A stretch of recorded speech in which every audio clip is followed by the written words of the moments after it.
you probably don't need another trading strategy. And I know, it sounds crazy coming from a trading channel. But if you've been trading for a while, I bet you know more than enough. Let's see, you know about order blocks, FVGs, market structure, liquidities, Elliott waves maybe, AMD cycle maybe, bias, structure, right? You know about so many things, and yet you're not making any money. Maybe you have a strategy that's profitable, and again, you're not making any money. So the question is, what the fuck is going wrong? Think about it like this. You're an electrical engineer, and you're working on a complicated circle, yeah? When you push the key, you're expecting the light to go on. But what if it doesn't? Would you throw the whole thing away? Or, I don't know, break the fucking lamp?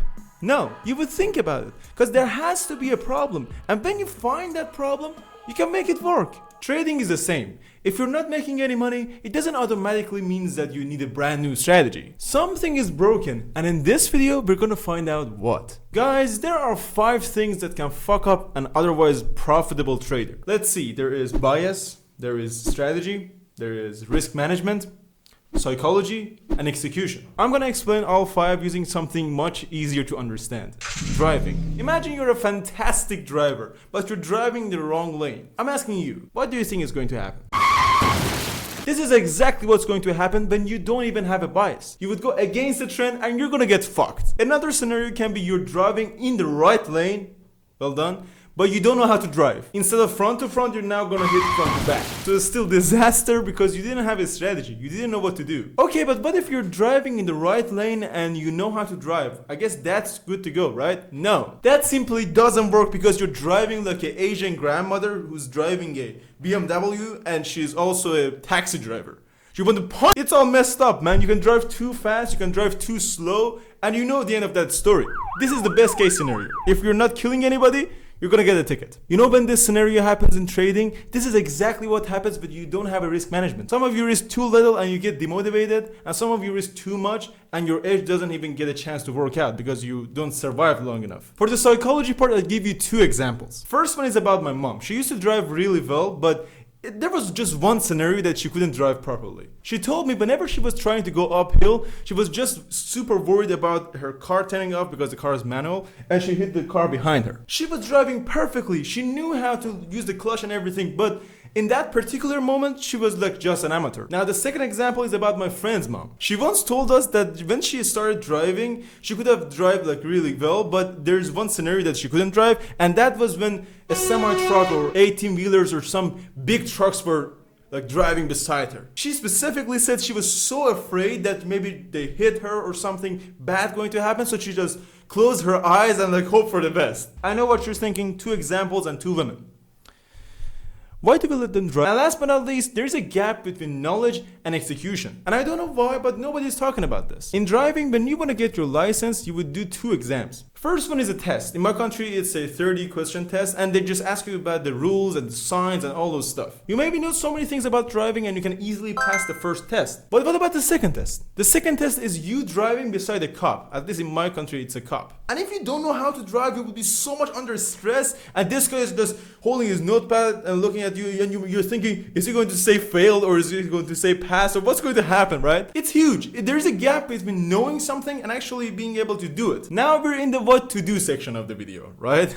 We know about the problems. There are 5 problems. I repeat: bias, strategy, risk management, psychology, and execution. If your problem now lands on these 3, this is the video that I made about it. In that video, I explained everything to a really good depth, and I actually gave you the blueprint on how to overcome those problems. So do yourself a favor and make sure to watch that video. But if your problem lands on these 2, strategy and bias, either way, you don't need to worry about it anymore, because in today's video, I'm going to teach you how to identify the bias, and also I'm going to give you my own strategy, so I'm sure that I'm giving you something that actually works. I'm going to start by teaching you about bias. So we're going from higher time frames to lower time frames. So bias, the middle time frame, and then execution time frame. To learn the bias, you need to know about the strong highs and lows and weak highs and lows. Basically, when a high takes out a low like this with the body of the candle, not with the shadow of the candle, you guys, with the body of the candle. So this needs to be the scenario, not something like this, right? The shadow is not enough. You need body of the candle. Now we have a strong high. Why is this high strong again? Because it achieved its goal. What was its goal? To break below this low. What about this high? Is this high strong? Yes, because it broke this low. Why are these lows weak? Because they didn't achieve their goal. For example, this low could have been a strong low if it took out this high. So if something like this were to happen, this would have been a powerful low. The next move is you want to know about the 50% mark. Now, when the market comes back, we want it to come back to the premium section because this is a bearish movement. If it was a bullish movement, let me draw it. If it was a bullish movement like this, we wanted the price to come back to the discount level. Okay, then what? Then our theoretical target is going to be this low. This means that we're expecting the price to take out this low. Okay, how is it going to do that? You want your liquidity to be on the 50% and above in this scenario. If it was the other way around, it would have been 50% and below, right? And then you want to reach this POI. Then what are you waiting for? Then you're waiting for this candle. This is super important, you guys. Another way of looking at this is that you can go to a lower time frame now and look for something like this, basically a shift. This was an important low and we took it eventually and we came back to, let's see, yes, 50% and above. Imagine there was a POI here and we hit that and then we're going to go down. But what if there was no POI here? Then we would have waited for this. Okay, but what if something like this were to happen? Like we reached that 50% and we just had a change of character in the lower time frame. In that case, if this POI is super close, you need to wait for it. But if it's too far away and you have a shift, you can go for it. There is also another scenario where this POI is close, but you have another BOS here. So you have a chalk and then you have a BOS. So now you're completely sure that this move is a real deal.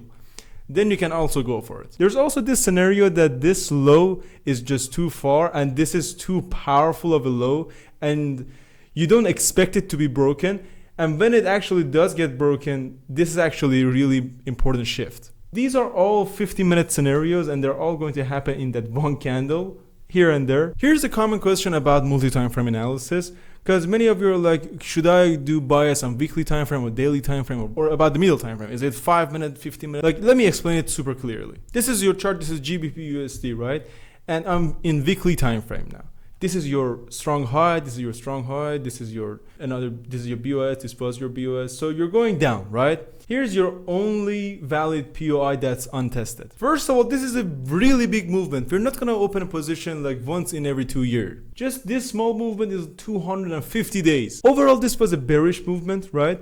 But at the moment, it's not bearish. At the moment, this is bullish. This is about like 4 or 5 years of history. The market is clearly going up. Oh, top, but what about the structure? Yes, I know we're in the premium, but we're only waiting for one thing. The one thing that tells us the market can potentially go down now is that this low gets taken. If this low gets taken, we have some signal. If it gives us another BOS, fantastic. If this low gets taken, that's super ultra fantastic. Now that you're familiar with this new symbol, because before this you didn't know anything about this symbol, now you know overall the direction of the market, right? Now you go to the time frames that actually help us trade. I don't care about daily that much. I go straight to 4-hour time frame. Daily is just a bridge. When there's uncertainty between 4-hour time frame and weekly time frame, one of them says up, the other one says down, you go to like daily time frame. That's the bridge. It tells you like which can be the potential way. But because we want to trade in the 1 minute time frame at the end, we need more momentum. So for us, 4-hour time frame is more important than weekly time frame. Because I know for sure this is a common question. Which one is more important? People say the higher time frame you go, that's more powerful. Yes, that's more powerful, but more powerful doesn't equal more important to us. At the end of the day, we're going to open a 1 minute time frame position. We're scalping at the end or day trading. We don't need to know about that weekly time frame. It says that it's going to go up. We don't give a shit. 4-hour time frame is going down, 15-minute going down, 1 minute going down. Who cares about weekly time frame? Okay, let me do everything here also. This is the structure. This is clearly bearish. We hit that POI and we had a chalk here. Now this is my 50%. This is my POI on the 50%. So I'm gonna wait for the moment that the market hits here and gives us that candle, and we go to the lower time frame, which is going to be 15-minute time frame, and do the exact same thing yet again. What about the 1 minute time frame? Again, we're going to do the exact same thing yet again in the 1 minute time frame. So it's basically the same thing. Congratulations, now you know about my bias and my strategy. But before I show you a real example, let me just quickly tell you about a couple of facts about the strategy. The win rate is going to be 43%, and the risk reward is going to be fixed on 3R. My trading window is from 7 a.m. to 11 a.m. New York time. I usually open like 10 to 12 positions in a month. Let me show you a couple of years with this strategy, because as you can see, like these are the losing streaks. Overall, the strategy is hugely in profit because each of these wins has 3 times the value of these losses. So each year I'm like 50 to 70 R up, which means if you risk 2% per trade, you can easily grow your account twice as big as it was in the beginning of the year. This is like 2025. I had big losing streaks, and this is the thing you need to know about it. Like this is a big losing streak, right? You need to know these to manage your expectation. Because guys, all of these are important. Like if you want to use my strategy and attend a prop firm, first of all, watch the other video. I repeat, watch the other video. That video is super important. But again, you need to know all of these facts. Like what is the longest losing streak? Because you need to manage the risk. With my strategy, the expected worst case scenario is going to be like 5 losses in a row. So if I were to attend a challenge in FTMO, a prop firm that has a 10% maximum loss, I would never risk 2% per trade because I know my history. Of course, except the scenario that I discussed in the previous video. Okay, enough chit chatting. This is gold. This is obviously going up. If we go to weekly, everybody know that. Nobody gives a fuck. This is 4-hour time frame now. It shows that it's going down. This is my 50%. That's the POI. Again, about the bias. Until the moment that it takes this low, or at least this low, this is bare minimum, we're going up. I don't give a shit. Because momentum wise, just look at the latest achievement of the market. Like this is a close above this high, right? It's clearly going up. But then what happened? Then we had a break and close. We can go to lower time frame, but this is not that powerful. I either wanted to come back around this POI and gives me green candle, green powerful candle, or I'm just waiting for this low to get taken. And I want to get back when it comes back up here, right? So let's see what happens. It came back below like 50%. This is the POI, and it went up. So we're basically following that trend. This is the POI I'm waiting for. Okay, now we hit that POI, and now we have a displacement candle, but this is not during my time period, so we don't count this trade. But just for demonstrations, I can show it to you. And as you can see, you guys, we went above that high, right? So my bias is actually correct. If you think about it, this didn't achieve anything meaningful. We went higher. Again, back to 15-minute time frame. I can just showcase it to you, but the win rate is lower in this time frame. I don't want to just give you those kind of lame excuses. So yes, as you can see, it would have failed. So yeah, I know my setup. I know my symbols. Now I am in my time, but I don't have anything that powerful. Yeah, first of all, I didn't touch any powerful liquidities here. This is just in the air. And now I'm either hoping that it goes above this high. Let's see the time. It's 9 a.m. Okay. I'm either hoping that it goes above this high, or I can just mark in 1 hour time frame or 5-minute time frame as well. Like in 1 hour time frame, I have this untested POI. This is fantastic, actually. What about 5-minute time frame?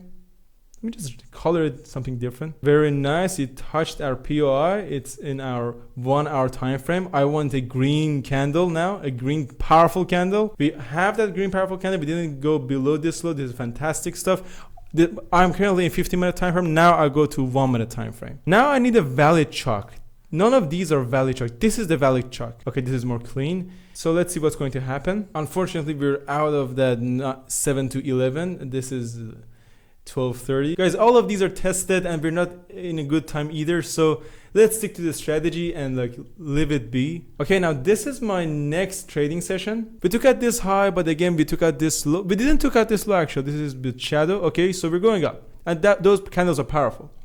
Did we close above that candle? No, we didn't. So I either need to close above this candle, above this shadow, because this is shadow above that shadow, right? So now this is the shadow that's important for me. We need to close above that. Or we need to close below this. Let's see what happens. We had to close above here. So now I'm going to wait for the price to come back to here. Let's see what happens. Fantastic. Now I need I need this. I go to 1-minute time frame. Let's see what's going to happen. What about the time? This is 8:45. That's fantastic stuff. Let's see what's going on. We had a shift. Fantastic. We had a change of character. Like see this low is below that low. We can actually open a position right here. Yeah, that's 3R. Let's see what's going to happen. Yeah, it hit my stop loss. But I believe you overall got the picture. So overall, in this video, you learned about bias and strategy. In the previous video, you learned about risk management, psychology, and execution. So now you have all the 5 infinity stones to actually conquer this trading. In the next video, I'm gonna do a prop simulation. I was going to do it in this video, but I'm just too tired and I think this video is too long already. Anyways, I hope you learned something valuable today. I'm too tired, you guys. So I'm just going to say that I love you and I see you in the next one.